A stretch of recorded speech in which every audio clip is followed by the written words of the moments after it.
Hey guys, Andrew McFarland from StartAJuiceBar.com here. Want to do a video about profit and loss sheets. In this video, I'm actually going to go through maybe one, we'll see, maybe one or more. I'm going to do a screen share and go over some profit and loss sheets with you in detail just to start to show you and analyze a couple of things. Before I get into that, I want to say join the mailing list. If you're not on the mailing list, there's a link below. This link below will join you to the mailing list, but it'll also give you a copy of the free ebook that I created. The reason you should join the mailing list is because there's exclusive content that I release on the mailing list to the subscribers there that I don't release on YouTube. So if you're on YouTube, great. And if you want to get more content, I invite you to subscribe to the mailing list. So what inspired me to make this video? Yesterday I was on a call with someone in the community who has a business that has been open for 5 months, and her business it's progressing. It's getting better and better every single month, but at the end of the day, she's still not making a profit. She's not making money, enough money to pay for her rent. She's just getting to the point where she can pay her staff, but at the end of the day, she's not actually putting money in her pocket for all the time and energy she's been investing in the business. And so I was just asking a couple of questions and wanting to learn a lot more about the numerics and the numbers in her business, but she hasn't had time, or she's believed that she hasn't had time to find these things out. And this is not unique to her. This is something that I've seen so often, more often than I'd like to admit. I see it as probably one of the most common factors, is that there's people who are running small businesses, people who are running juice bars, and they don't really know their numbers specifically. They might have a general idea, okay, generally this is how much we spend, this is how much we make, but they don't have specific numbers. And the thing that I want to say about it is, if you don't know your numbers, you don't know your business, because you could be selling a product that's not making you money. You think you're making money because people are buying it all the time, but you're actually losing money. You could be doing so many things that are actually hindering your business, and you don't know. You don't know the direction to take things. And the more specific you can get, the more information you have to make changes on a regular basis. And so I even advise people to, on a daily basis, be in a position where you can analyze your numbers so that you can know day to day what is working and what's not working, especially early on. Because most people don't survive the first phase of their business because they lack this knowledge, they lack this information. So don't wait. Don't wait until it's too late to where you didn't realize what you were doing wasn't working because you didn't know what your numbers were to begin with. For me, I initially with my business, I didn't have an accountant. I was doing all the accounting myself. I spent a lot of time doing it, and then eventually I hired one very early on when I couldn't afford it. And in the US, bookkeepers and accountants, they're very inexpensive. You can get one for a couple $100s a month. Trust me, it'll be worth it. Make sure that they're some of the first people you hire. Okay, so we're going to jump into the screen share now, and we'll talk about the profit and loss sheet. I'll see you there. Okay, so here we are looking at a profit and loss sheet from one of the locations that I had. And we are going to go through it first in the major categories, and then we're going to go through it in more direct line items. Don't let this overwhelm you, because first and foremost,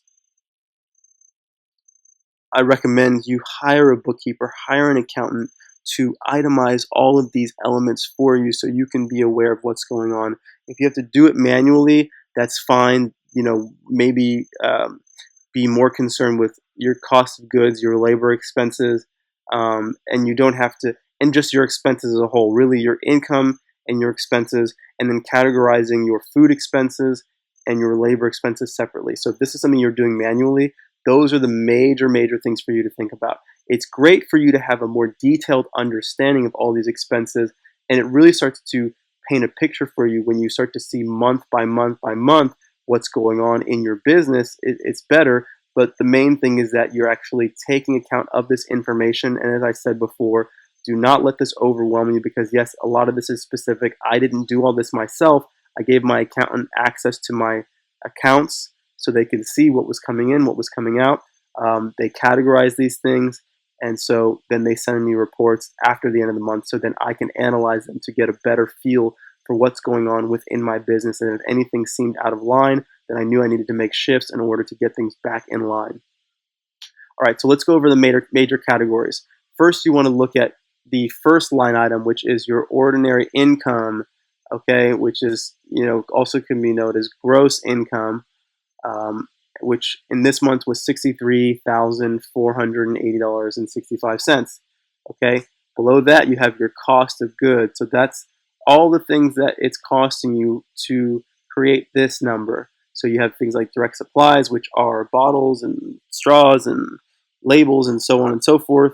And then you have your perishable goods, and you have your labor and your merchant expenses. Okay, beneath that you have your gross profit, which is this number here minus these expenses here, gives you this number here, your gross profit, okay, after your total cost of goods there. Then you have your other expenses, okay. We'll go through these in more detail in a moment, but I just want to get down to the bottom, because the next most important thing is really your net income. That is, after you spent all of your money, how much money is going into your pocket at the end of the day. That's really the thing that you want to be aware of, okay? So let's go back and we'll go through these in a little bit more detail. The thing that I want to emphasize in all of this is don't look at these numbers specifically and say, okay, those are the numbers that I need to have. Really, the thing you want to look at is the percentages, okay? Based on this number, because with this number is, let's say, cut in half, you want to make sure that your labor is cut in half, right? Those are perishable. So your direct labor is about cut in half. Now, there's something called the economy of scale, so that the more money you make here, the cheaper these things generally tend to become, okay? Generally. So for us, this is where we were at. This is the expenses we had. And so do the percentages. I don't have a calculator in front of me right now, otherwise I would do the math, and maybe I'll even superimpose it in the videos in the future once I post it up. But what was the cost of your direct supplies relative to this? Something that I also want to emphasize in this is that there's certain things that we would purchase in bulk, like our bottles. We would purchase them in pallets, and so there were certain months that we did not need to purchase a pallet of bottles, right? And so this number would be lower or higher because the pallet of bottles would cost us something like $2,000. And so if we had just purchased this at the end of the previous month, then we did not have to purchase it during the cycle of this month. If we didn't go through them all, then that means that we basically had a lot of extra bottles sitting that we could utilize to then make this money, but then we may have had to purchase it afterwards. Okay, so perishable goods, normally the cycle for that, the expense for that, the percentage of that would generally be about the same. Same thing, sometimes it would fluctuate differently because of the purchase cycles, but it was generally about the same percentage relative to our gross income. And then the same thing, labor is one of those things that is also going to generally be the same percentage, but sometimes we would, because of the way that we ran our payroll, people can do it one of two ways. You have the ability to do it by monthly, so then that your cycle is happening one payment on the 1st and then on the 15th, so it's happening twice a month, or you could do it bi-weekly, right? So that means that certain months you're going to have more payrolls be processed than other months. And so that's going to make this number fluctuate relative to this. So you might have some that are higher, some that are lower. It's going to be up to you. It's also going to be up to your staff. The reason we did it the way that we did it was because our staff had a preference for being paid in those cycles, and so I wanted to help them out, and that's the reason I did it that way. Okay, so continuing on, looking at your advertising and promotion expenses. Those are things like marketing, whether you have loyalty reward programs, whether you're doing online paid advertising, if you're printing marketing materials, so on and so forth. It's pretty straightforward. Auto and truck expenses, fuel expenses, so that's if you have delivery drivers. This is pretty low for us because more so it was fuel expenses for my personal vehicle if sometimes I had to run errands and do deliveries. From there, you have bank service charges. Our bank used to charge us because we're making a lot of cash deposits, and then they had a certain percentage that they would charge for the cash deposits. Then you have insurance expenses. You have workers' compensation insurance. Okay, that's something that we have to have for our employees in the U.S. It might not be something that you have to have if you are not in the U.S., but you'll have to do your own research and find out about that.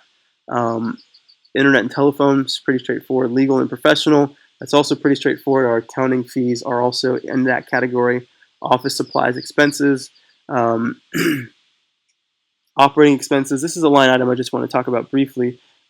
This is one of those things that it's pretty general. When I read a line like this, I don't know clearly what that is. So what I would have done in this scenario is spoken to my accountant and asked them, what are the expenses specifically that are in here, and why are they in this category? Because sometimes your accountants are going to look at so many different things that they might create a line item for these things, and they have their own logic behind it, but it's just important that you have an understanding of what is in here, and if it's something that needs to be in here and belongs in here, or if it can be lumped in with something else if it's more relative. Postage and delivery expense, that's straightforward. Rents and lease, these are your fixed costs, right? These are costs that don't change, okay?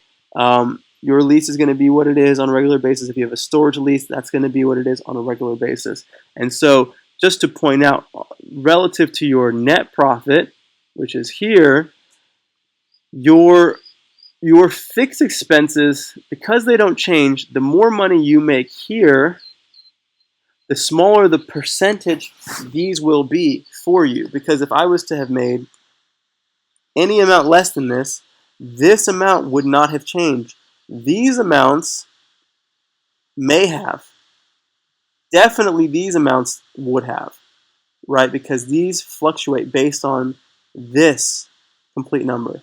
But the amount of advertising I may have done, yes, maybe. The workers' compensation is relative to the actual payroll.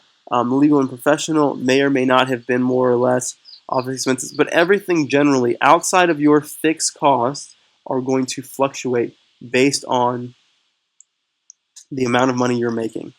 Okay, so let's keep going. Repairs and maintenance expenses, that can fluctuate depending on if you have refrigerators that break or items that break, so on and so forth. That's just the nature of a business. It's it's an environment that a lot of stuff happens inside of. Things are going to break. Security service, so I recommend you have a security system if you have a brick and mortar location. Utilities expenses, that's also pretty straightforward. You have your water, you have your electric, and then you have your net ordinary income. So the thing that I want to go back to in all of this is it's important to know these things, because if you don't know these things, you can't adapt and you can't make changes towards your business. Part of the major benefit of me sharing this with you is to give you an idea of percentages that you want to shoot for. You do not want to have, you want to have your gross profit be a certain percentage of your net. So right here, it's about a little less than half for us, right? So if you can get there with that, and then you have your other expenses. And so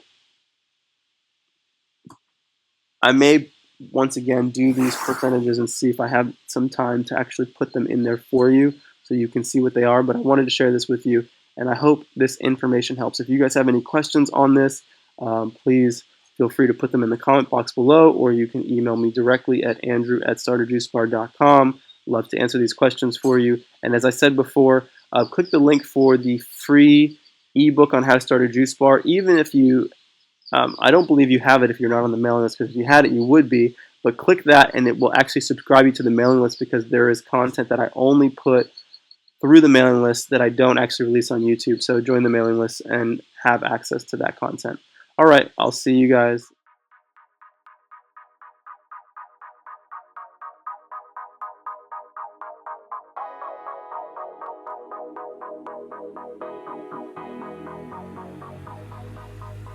If you want to get